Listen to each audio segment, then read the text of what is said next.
الحمدللہ رب العالمین والصلاة والسلام علی سید الانبیاء والمرسلین اما بعد اعوذ باللہ من الشیطان الرجیم بسم اللہ الرحمن الرحیم یا ایہا الذین آمنوا ادخلوا فی السلم کافہ ولا تتبعوا خطوات الشیطان انہ لکم عدو مبین صدق اللہ العظیم۔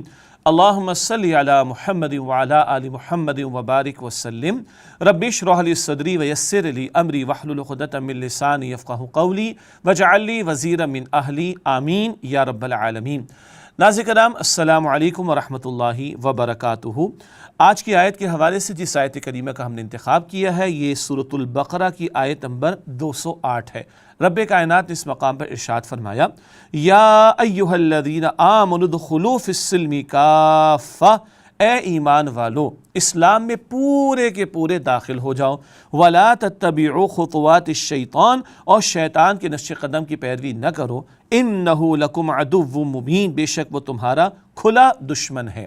رب کائنات ایمان والوں سے مخاطبت فرما رہا ہے اور حکم دے رہا ہے کہ اسلام میں پورے کے پورے داخل ہو جاؤ۔ اللہ رب العالمین نے یہ دین کامل کے طور پر مجھے اور آپ کو عطا فرمایا، مکمل فرما کر دیا ہے، اور زندگی کے تمام گوشوں کے لیے یہ دین اسلام رہنمائی عطا کرتا ہے۔ ایک انگریزی کا لفظ ریلیجن ہے جو دنیا کے مختلف مذاہب کے لیے استعمال ہوتا ہے، البتہ ریلیجن کا تصور محض انفرادی زندگی کے چند معاملات تک محدود ہے، جبکہ دین جو عربی زبان کا لفظ ہے، قرآن حکیم نے اس کو استعمال بھی فرمایا ہے، اس کا مفہوم ہے ضابطہ حیات، سسٹم آف لائف۔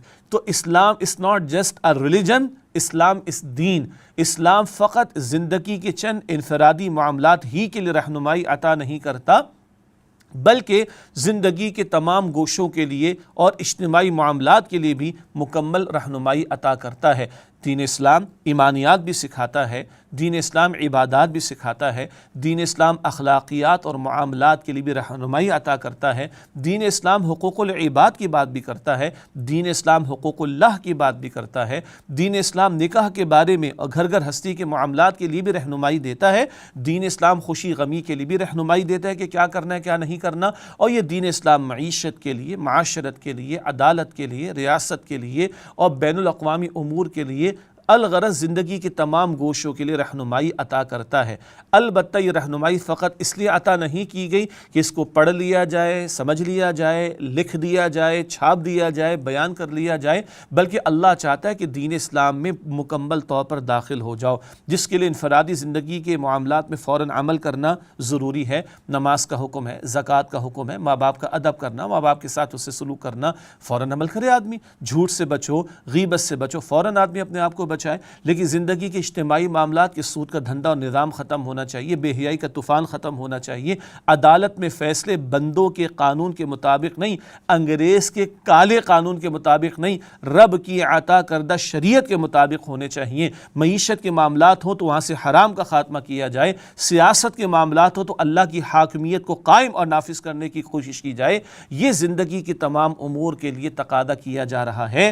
یا ایھا الذین آمنوا ادخلوا فی السلم کافہ، اے ایمان والو اسلام میں پورے کے پورے داخل ہو جاؤ، ولا تتبعوا خطوات الشیطان، اور شیطان کے نقش قدم کی پیروی نہ کرو۔ معلوم ہوا اگر پورے اسلام کی فکر نہیں کی جا رہی، اگر پورے اسلام کی بات نہیں کی جا رہی، اگر پورے اسلام پر عمل کی کوشش نہیں کی جا رہی، اگر دین کے نفاذ کی جد و جہد کی محنت نہیں کی جا رہی، تو پھر شیطان کی پیروی ہو رہی ہوگی۔ کیوں؟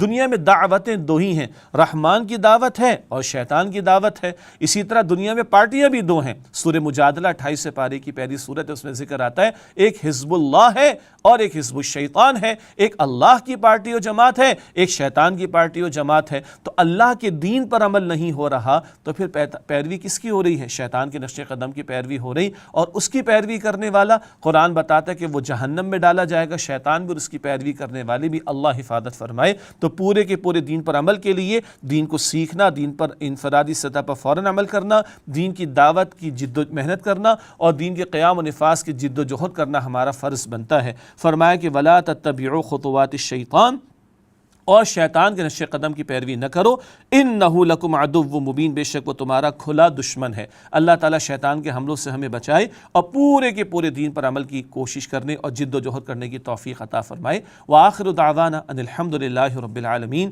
والسلام علیکم ورحمۃ اللہ وبرکاتہ۔